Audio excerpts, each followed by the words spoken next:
All right, 9:38. Let's continue on AM 1420. The Answer. Talk about what's going on around this country. Let's talk about what's going on in our state. And let's talk about the upcoming Republican primary for the senatorial race. Rob Portman is stepping down. We have been talking to almost, in fact, not almost, I think just about every candidate in the GOP primary as these weeks have gone by. We will continue to do so. And this morning, I'm privileged to say good morning once again to Mike Gibbons, who is an exceptional candidate. I really, really like Mike, as I do many of the other candidates in this field. He is a highly successful businessman and banker. And Mike Gibbons joins us now on AM 1420 The Answer. Mike, good morning. How are you?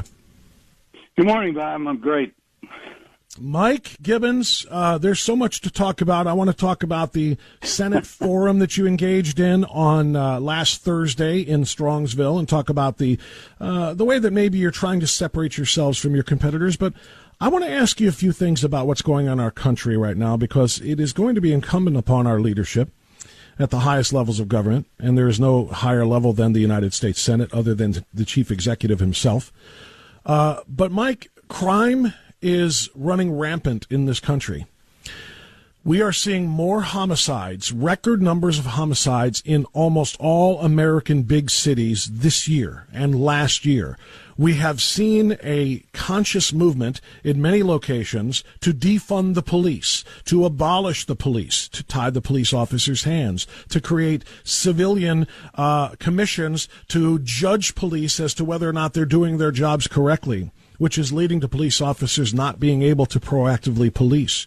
We're seeing left-wing activist prosecutors and judges putting in place rules and laws like the one in California in the Bay Area, in which if you steal less than $1,000 worth of stuff, it's only a misdemeanor, and they're not even going to chase you. It's destroying businesses and destroying lives. And as we saw, the most recent example, Mike Gibbons, on Sunday, left-wing, soft-on-crime, low or no-bail prosecutors like the one in Milwaukee County, Wisconsin, which is where the Waukesha Christmas parade was ravaged by a career criminal who was let out on bail 2 days earlier on $1,000 despite having multiple felony charges against him.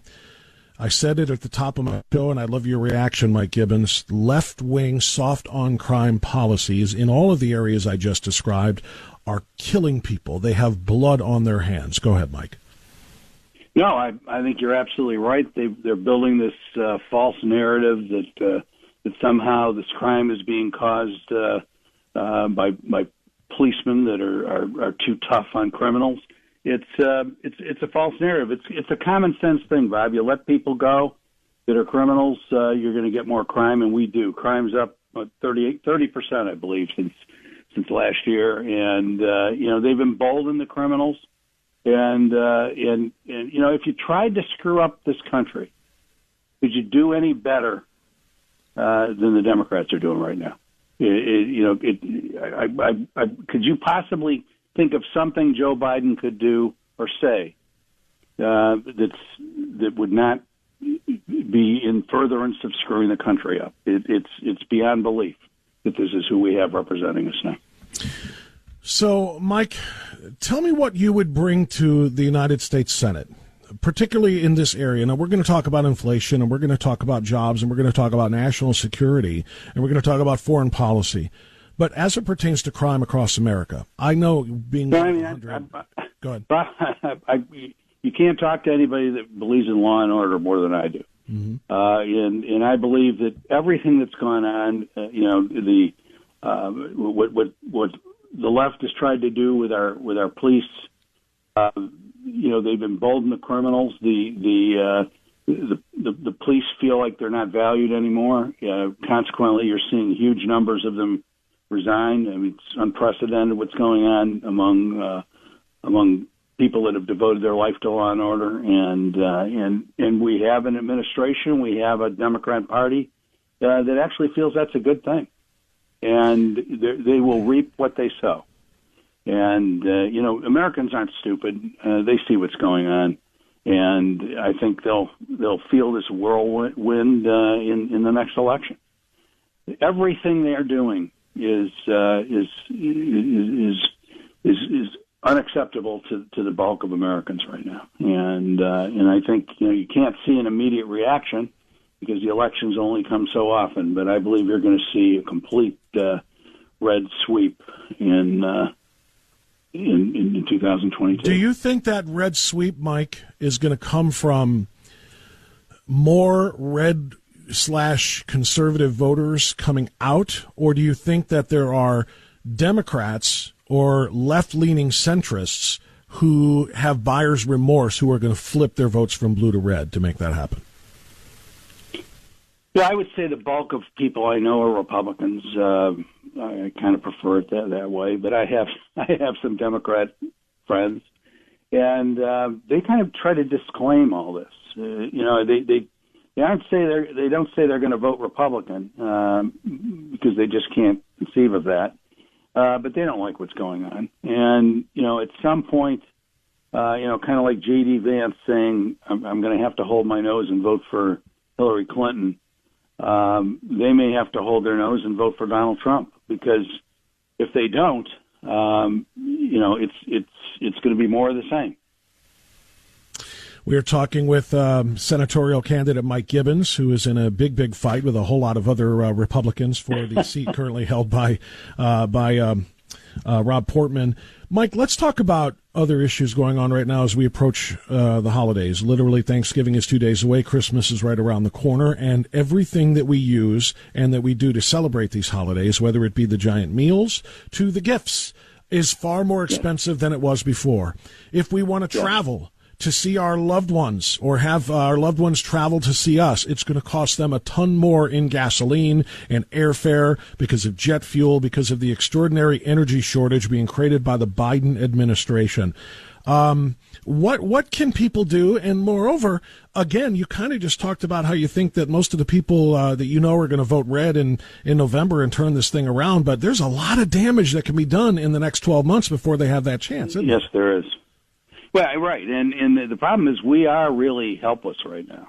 We have to listen to one idiotic thing coming out of the White House after another, and there's not much we can do, unfortunately. And hopefully this will get the independents and those Democrats that can see fit to making a good decision, and get Republicans geared up and literally sweep these people out of office. Every time they get in office, we see this, but this is above and beyond.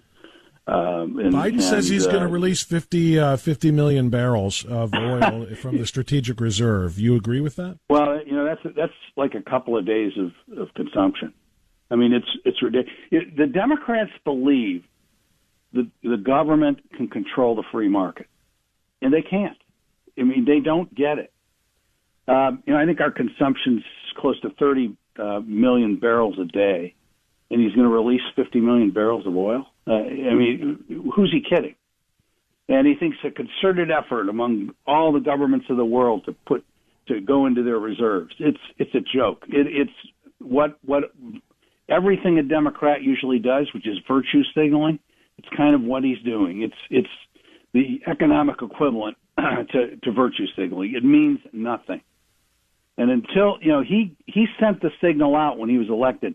You're an energy and gas or energy company. You are going to be, looked with disfavor. We're going to try to take away your tax advantages, which really aren't tax advantages. What they're doing is they're allowing them to deplete. They give them a depletion allowance. It allows them to write off what should be able to be written off, just like every other business. And they think somehow that's some great advantage. You've got a comptroller of the currency that has been on record as saying she wants to see the oil and gas companies go bankrupt. And we have Sherrod Brown, our only statewide Democrat office holder in Ohio, leading the charge to put somebody with definite Marxist beliefs in as the comptroller of the currency. It's astounding. This is Biden's ongoing effort to make his cabinet look like the bar scene in Star Wars.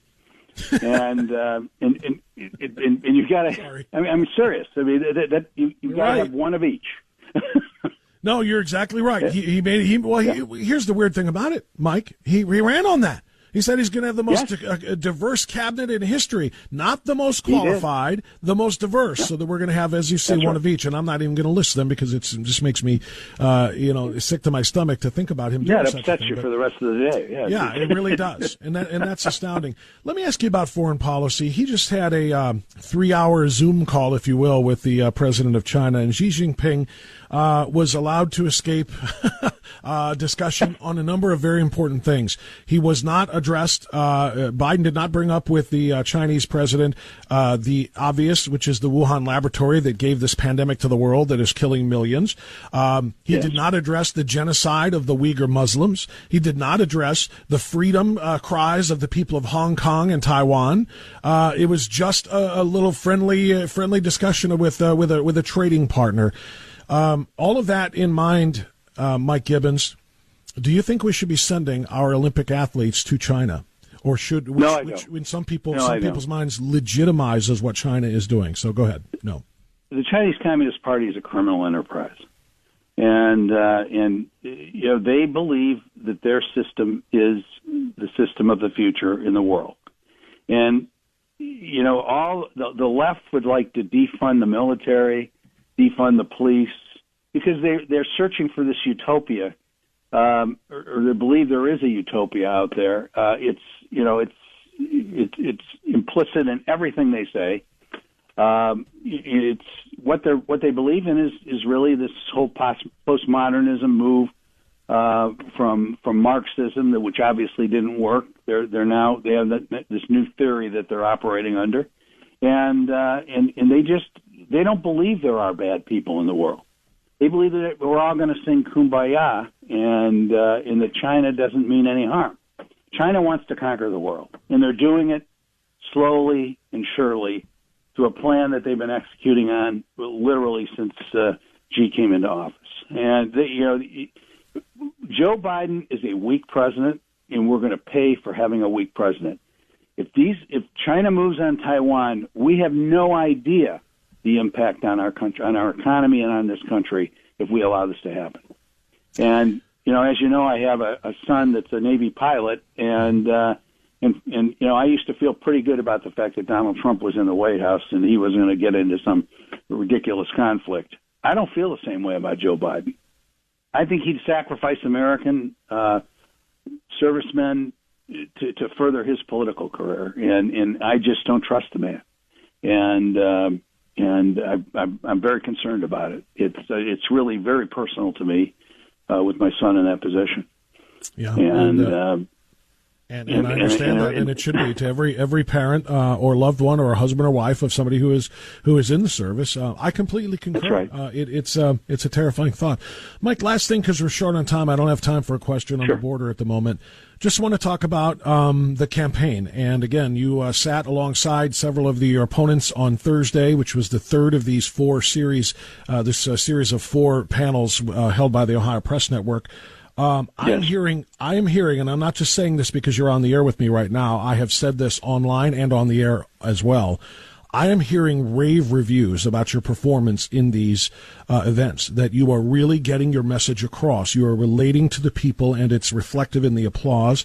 And again, the analysis that I get from people who have been there. I have not been to any of these yet. So it sounds like you're doing very well. How do you feel you are separating yourself from your opponents? Well, Bob, I actually try to answer the question.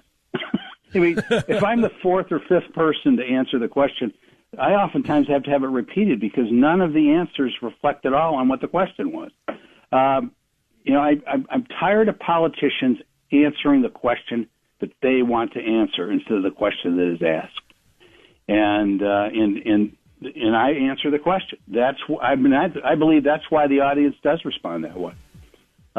It's astounding that you can get up and give a campaign stump speech to answer the same one to every single question that's asked.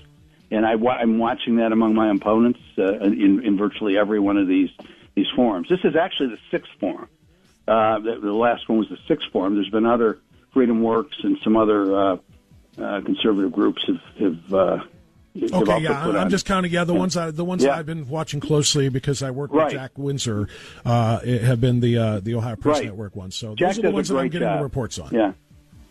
So if you're doing as well, hey, Mike, if you're doing as well in the other ones as you are that I've heard in these ones, then I think things are going great for you in your campaign so far. No, it's going well. We're on plan. We had a plan when we started. I've been blessed with some very good, knowledgeable campaign people, including one of the best media guys in the country, if not the best, and we're on track. We're right now. In every poll that we see, we've moved into second place and second or third, but within our polling, we're happy with the way things are coming out, and we expect to overtake the field here in the next month or so, and we're going to keep right on going.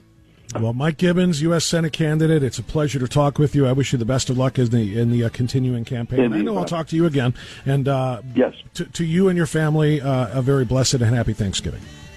The same to you, Bob. Thank you, let's see if Ball State can come home a victor this week. That would be nice. They get season finales tonight. They need this win to be bowl eligible, so they got to beat Buffalo tonight. Yes, they do. Yes, sir. Thank you, Mike.